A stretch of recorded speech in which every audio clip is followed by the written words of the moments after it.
श्रीराम समर्थ. सुस्वागतम. हिंदू जागृती न्यास व श्री घंटाळी देवी संस्थांच्या प्रभाते मनी या कार्यक्रमात डॉक्टर अश्विनी बापटचा सस्नेह नमस्कार. श्री ब्रह्मचैतन्य महाराज गोंदवलेकर प्रवचने. 7 डिसेंबर. नाम आणि प्रेम ही जुळी भावंडे आहेत. साधारण प्रापंचिकाची ओढ विषयाकडे असते. आज सुख कशात आहे तेवढेच तो बघतो आणि विषयात तो इतका तल्लीन होतो की जगालाही तो तुच्छ मानतो. विषय शेवटी दुःखालाच कारणीभूत होतात हे तो विसरतो. विषय आणि मी एक होतो तेव्हा सुख होतेसे वाटते, पण वास्तविक आजवर कुणालाही विषयाने शाश्वत सुख किंवा समाधान मिळालेले नाही. असे सुख आणि समाधान मिळवण्यासाठी आपली वृत्ती भगवंताच्या ठिकाणी स्थिर ठेवणे हा एकच उपाय आहे. वृत्ती नेहमी एकाकार व्हावी, पण ती विषयात न होता नामात व्हावी, हेच सर्व संतांचे सांगणे आहे. मनाला उलटे केले की नाम हा शब्द तयार होतो. याचा अर्थ असा की नाम घेणे म्हणजे मनाची विषयाकडे असलेली ओढ उलटी फिरवणे. नाम म्हणजे न मम, प्रपंच माझा नाही म्हणून करणे म्हणजेच नाम घेणे.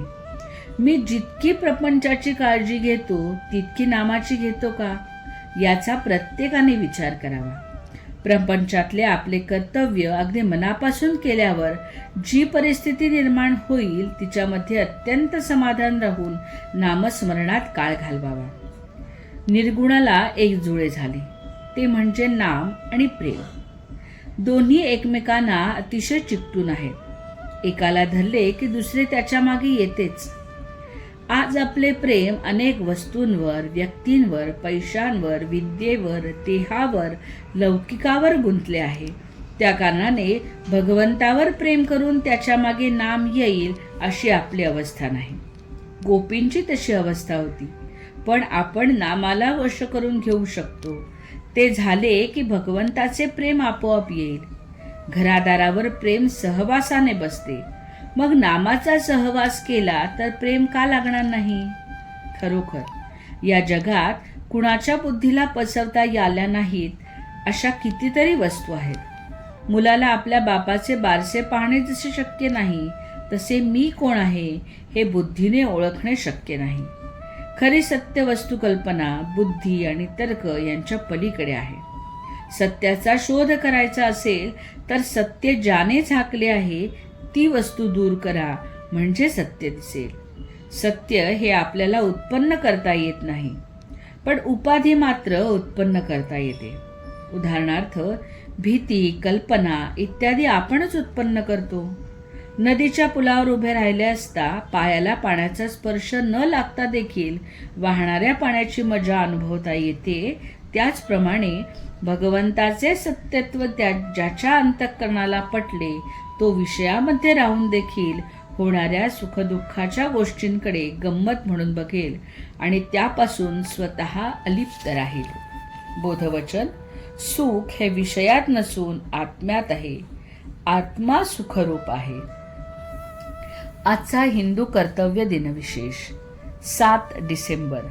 चंपाषष्ठी, स्कंधषष्ठी, मार्तंड भैरवोत्थापन.